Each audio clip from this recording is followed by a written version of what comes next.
Monsieur le Président, vous avez récemment déclaré que le Burkina Faso sera le tombeau du terrorisme. Oui. Imposez-vous des délais concrets pour le vaincre complètement et comment voyez-vous la future aide de la Russie en ce qui concerne ceci, l'un des axes principaux du partenariat russo-burkinabé? Je l'ai dit parce que le Burkina Faso, nous travaillons à ce que aujourd'hui il y a beaucoup de criminels qui le recrutent pour venir combattre au Burkina Faso. Ce n'est pas du terrorisme, je ne sais pas comment qualifier ça, c'est de la criminalité. Ce sont des bandits qui ont été armés par les impérialistes pour nous déstabiliser, pour nous maintenir dans la guerre permanente et nous exploiter.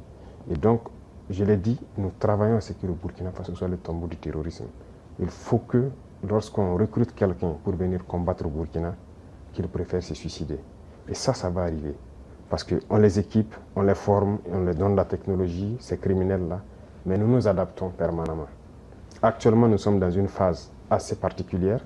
Ils ont acquis de nouvelles technologies, de nouvelles techniques de combat et tout, grâce donc au soutien de ces impérialistes-là. Mais donc, nous avons étudié la situation et nous allons avoir la réponse tout de suite face à tout ça. Donc, vous allez le voir. Le terrorisme va finir, je ne veux pas donner un délai, mais le terrorisme va finir. Et très vite, aussi vite qu'on le peut. Et la Russie, tout ce que nous demandons, c'est surtout l'apport, je dirais, intellectuel. Voilà, aider à former intellectuellement sur notre industrie militaire qu'on doit développer et aider à former les jeunes gens sur tout ce que nous pouvons développer pour faire face à cette guerre-là. C'est cette partie qui nous intéresse le plus. Et plus concrètement, quel matériau, peut-être quel équipement vous intéresse le plus? Déjà, je peux dire merci parce que la Russie fait partie de l'un de ces rares pays dans ce monde-là qui a pris du matériel militaire venir nous donner pour faire la guerre. Donc ça, c'est significatif. À part la Russie et la Chine, il n'y a pas personne, sinon même pire. Ailleurs, on veut payer, même on refuse de nous vendre. Mais là, ils ont compris qu'on est en guerre. La Russie aussi mène son opération spéciale. On sait que ce n'est pas facile. Mais si dans ça, ils ont pu prendre du matériel, venir donner au Burkina Faso, je pense que c'est déjà très important.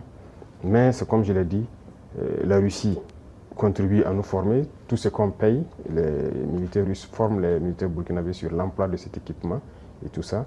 Mais nous voulons continuer à développer nous-mêmes l'industrie militaire avec l'accompagnement de la Russie qui a une très grande avance donc, sur le monde, je dirais, en matière d'armement. Donc nous devons faire cette collaboration étroite pour que nous puissions avancer dans notre guerre. Donc cette dernière année a été marquée par de grands changements pour le Sahel et pour chacun des pays de l'AES particulièrement, dont par exemple la rupture définitive avec la CEDEAO et l'adoption également de ses propres symboles comme le drapeau commun. Dans ce contexte, comment décririez-vous le Burkina Faso d'avant et d'après et comment évaluez-vous l'Alliance des États du Sahel comme un format de coopération régionale? Y a-t-il des projets d'élargissement, probablement? Oui. Pour comprendre l'AES, aujourd'hui, il suffit de regarder la jeunesse africaine. Je pense que la jeunesse africaine a espoir que c'est un modèle d'union. Et nous, dirigeants de l'AES, ça nous donne une pression. Et nous devons réussir. Parce que l'Afrique a besoin maintenant de s'unir. On était dans une organisation qui était censée être une organisation où il y a la solidarité, la coopération, l'entraide et tout. Mais on ne peut pas être dans une organisation où vous dites frères et à un moment donné, on coupe l'électricité pour que les malades meurent à l'hôpital, que l'économie s'arrête. On ferme les banques pour que vous ne puissiez pas avoir accès à quoi que ce soit. Vos transferts pour acheter le minimum vital, les médicaments et tout, on a empêché ça à certains peuples sahéliens. On a même formé une armée pour venir combattre les peuples sahéliens. Pendant que le terrorisme sévit depuis des décennies, ils sont incapables de lever un seul soldat pour venir combattre. Ça, ce ne sont pas des frères. Il ne faut pas se voiler la face. Et ça, ce ne sont pas les peuples, ce sont les dirigeants. Sinon, les peuples, quand vous regardez, même ces pays de la CEDEAO et tout, les peuples soutiennent et comprennent l'élan de l'AES. Donc ça nous réconforte à nous structurer, à être un modèle pour qu'à l'avenir, ça puisse s'étendre. Voilà. Mais pour s'étendre, nous avons besoin d'asseoir des bases fortes. Et c'est ce que nous sommes en train de faire actuellement. Donc voilà un peu ce qui a mené à se retirer et à se structurer pour se relancer. Monsieur le Président, pour beaucoup en Afrique, vous êtes plus qu'un président d'un pays, en fait, mais l'incarnation de renouveau panafricanisme. Pourquoi l'Afrique a-t-elle aujourd'hui tout particulièrement besoin d'un, si je peux dire, nouveau Thomas Sankara? Qu'est-ce que cela vous fait, en fait, d'assumer toute cette responsabilité à seulement 37 ans? L'âge n'est pas important, mais c'est de la pression, je peux dire. C'est de la pression, il ne faut pas prendre ça, en faire de la folie, de grandeur. C'est de la pression. Moi, c'est un message que la jeunesse me passe et ça me met plus la pression. Si j'arrivais à dormir 2 heures, j'ai réduit mon temps de sommeil à 1 heure et s'il ne faut pas dormir, il ne faut plus dormir. Parce qu'ils ont vu quelque chose sûrement qu'on est en train de faire et selon eux, peut permettre à l'Afrique de sortir donc de cette situation.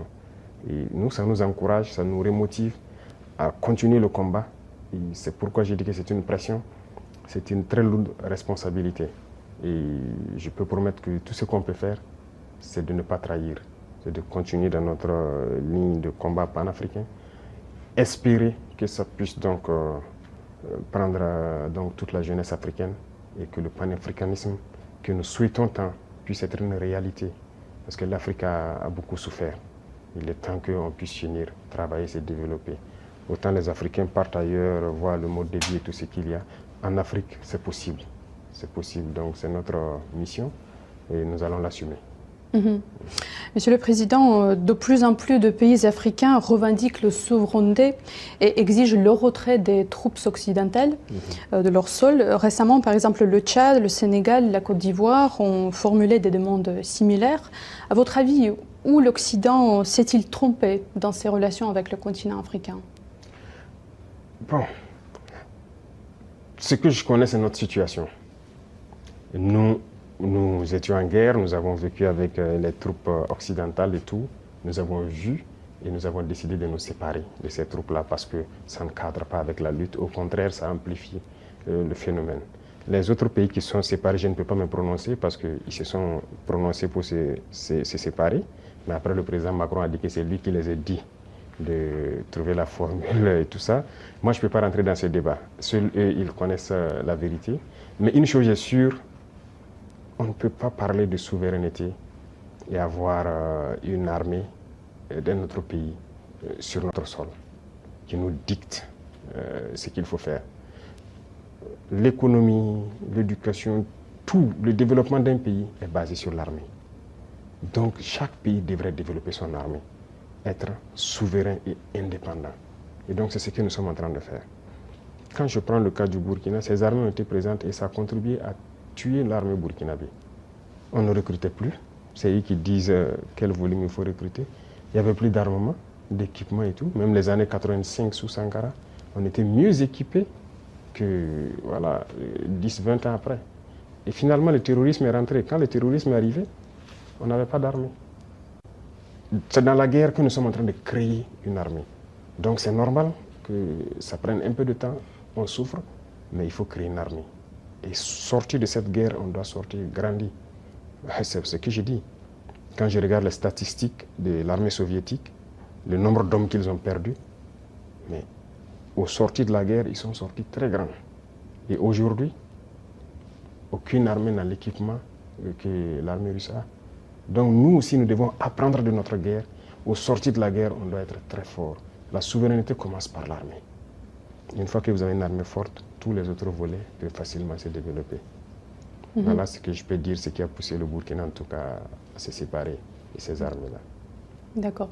Un autre sujet qui persiste en fait important, c'est le dossier ukrainien. La Russie se déclare prête à négocier sans conditions préalables, tandis que l'Ukraine pose constamment des contraintes. De plus, Kiev soutient les terroristes au Sahel. Qui ne veut pas la paix pour nos deux pays, à votre avis?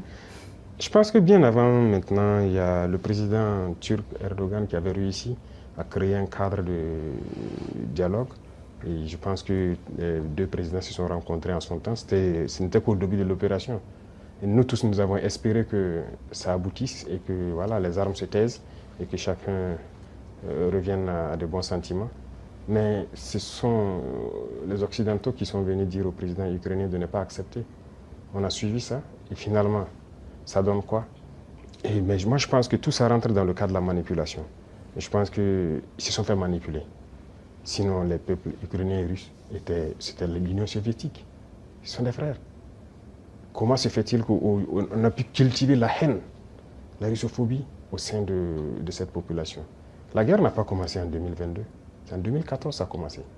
C'est cette réalité aussi que beaucoup de gens peut-être ne connaissent pas, ou bien qu'on refuse de dire. C'est en 2014 que la guerre a commencé. Et aujourd'hui, on est surpris de voir que les gens rejettent peut-être la balle sur la Russie et tout ça. Quand on bombardait les civils russophones en 2014, qui parlaient? Il y a des images qui sont toujours là. On a enfermé des gens dans des maisons, les brûlés. Il y a des images qui sont là. Mais il fallait agir pendant tout ce temps. Ils ont été manipulés. Et aujourd'hui, la réalité est là. Vous voyez, toute l'aide qu'on donnait, ce n'est pas une aide. On a dit de donner les minéraux. En réalité, l'Ukraine n'appartient plus aux Ukrainiens. On les a manipulés et ils sortent perdants. Tous les secteurs seront gérés par ceux qui les ont conduits dans cette guerre. Et c'était espérer affaiblir la Russie, mais la Russie sort encore plus grande de cette guerre. Donc moi je pense qu'ils doivent comprendre cela et revenir à la raison pour avoir des négociations et aboutir à la paix. Parce qu'ils ont déclaré qu'ils soutiennent les terroristes. Vous avez tous suivi ça. Et on le constate sur le terrain également, qu'ils soutiennent effectivement les terroristes. Ce n'est pas une bonne guerre. Je pense qu'ils se trompent éperdument. Ils doivent revenir à la raison. De toute façon, ils peuvent les soutenir, nous les combattrons et nous gagnerons. Donc, s'ils n'ont pas compris jusqu'aujourd'hui que toute cette manœuvre, c'était pour les effondrer et s'accaparer de leurs minéraux critiques, ils peuvent continuer la guerre.